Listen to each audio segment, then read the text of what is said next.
தாவேக அரசுக்கு ஆதரவளித்ததால் Marxist communist மீது திமுக அறிவுஜீவிகளும் தொடர் சமூக வலைதளங்கள் தொடர் தாக்குதல் நடத்துவதாக சிபிஎம் திமுக மீது கடும் விமர்சனங்களை முன்வைத்திருக்கிறது.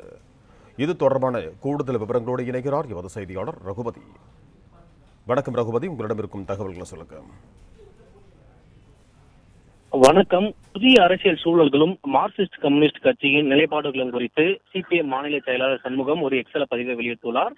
அந்த பதிவில் பல்வேறு விஷயங்களை அவர் பகிர்ந்திருக்கிறார். குறிப்பாக சொல்ல வேண்டும் என்றால், தமிழக வெற்றி கழகத்தில் இருக்கக்கூடிய ஆட்சி அமைக்க வெளியிலிருந்து ஆதரவு என்ற நிலைப்பாட்டை மார்க்சிஸ்ட் கம்யூனிஸ்ட் கட்சி மேற்கொண்டது. இதனைத் தொடர்ந்து சமூக வலைதளங்களில் திமுகவை சார்ந்தவர்களும் திமுக ஆதரவு அறிவுஜீவிகளும் கடுமையான விமர்சனங்களையும் தாக்குதல்களையும் மார்க்சிஸ்ட் கம்யூனிஸ்ட் கட்சியின் மீது தொடர்ந்து வருகின்றன என்று குறிப்பிட்டிருக்கிறார்.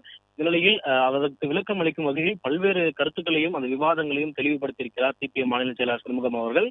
அந்த வகையில் அதிமுக திமுக ஆட்சி இடதுசாரிகளிடம் ஆதரவு கோரியது என்பது அப்பட்டமான சந்தர்ப்பவாதம் எனவும், திமுக ஆட்சி மக்களை திருப்திப்படுத்தவில்லை என்பதையும் திமுகவினர் உணர வேண்டும் எனவும் குறிப்பிட்டிருக்கிறார். குறிப்பாக தமிழக வெற்றி கழகம் 118 இடங்களை வென்ற பொழுது அறுதி பெரும்பான்மை கிடைக்காமல் ஆட்சி அமைக்க ஒரு சிக்கலான ஒரு சூழல் இருந்த பொழுது அதிமுகவும் திமுகவும் கூட்டணி வைக்க வேண்டும் என்று பல்வேறு தகவல்களானது கிடைத்தது. இந்த நிலையில்தான் அதிமுக திமுக ஆட்சி அமைக்க இடதுசாரிகளிடம் ஆதரவு கோரியதாக கூறி அந்த கோரியதை அப்பட்டமான ஒரு சந்தர்ப்பவாதம் என்று குறிப்பிட்டிருக்கிறார்கள். அதே போல திராவிட கட்சிகளை தவிர வேறு யாரும் தமிழ்நாட்டில் ஆட்சி அமைக்க கூடாதா என்ற ஒரு கேள்வியும் மாநில செயலாளர் சிபிஎம் மாநில செயலாளர் சண்முகம் முன்வைத்திருக்கிறார். அதே போல சமூக வலைதளங்களில் திமுக செய்த தவறியதை தாவேகா ரீல்ஸ் மூலம் சுட்டிக்காட்டியிருந்தது. பல வாக்குறுதிகளையும் திமுக காலம் கடந்து நிறைவேற்றியது என்பதையும் அவர்கள் சிபிஎம் குறிப்பிட்டிருக்கிறார்கள். அதே போல் அதிமுக திமுக கூட்டு யோசனை என்பது சிபிஎம் அதாவது குறிப்பாக சொல்ல வேண்டும் என்றால் இடதுசாரிகள் முற்றிலுமாக அந்த யோசனையை நிராகரித்து விட்டதாகவும் குறிப்பிட்டிருக்கிறார். அதே போல திமுக அறிவுஜீவிகள் சமூக வலைதளங்களில் தொடர்ந்து தாக்குதல் நடத்தி வருகிறார்கள். சிபிஎம் மார்க்சிஸ்ட் கம்யூனிஸ்ட் கட்சியின் மீது தொடர்ந்து வருகிறார்கள் என்றும் குறிப்பிட்டிருக்கிறார்.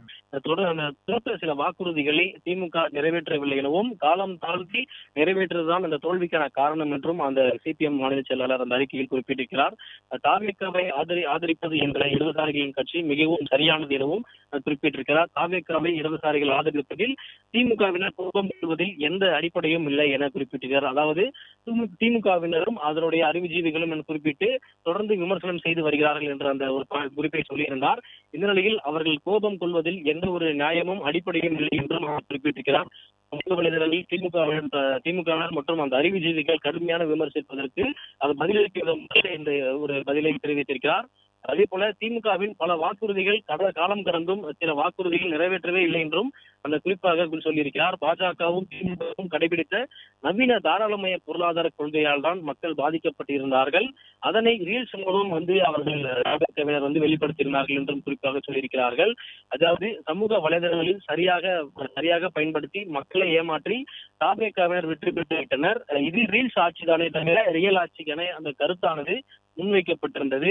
ஆம், அதற்கு பதிலளிக்கும் விதமாக திமுக ஆட்சியின் மீது மக்களுக்கு இருந்த அதிருப்தியை சரியாக பயன்படுத்தியிருக்கிறார்கள். அதே போல் பாஜக அரசும் மாநில திமுக ஆட்சியும் கடைபிடித்த நவீன தாராளமய பொருளாதார கொள்கையின் விளைவாக மக்கள் பாதிப்பிலேயும் லஞ்சம் ஊழல் சொத்து பிளே ஸ்டோர் மற்றும் ஆப் ஸ்டோரில் இருந்து பாலிமர் செயலியை QR கோடு மூலம் பதிவிறக்கம் செய்யுங்கள். செய்திகளை உடனுக்குடன் பெறுங்கள்.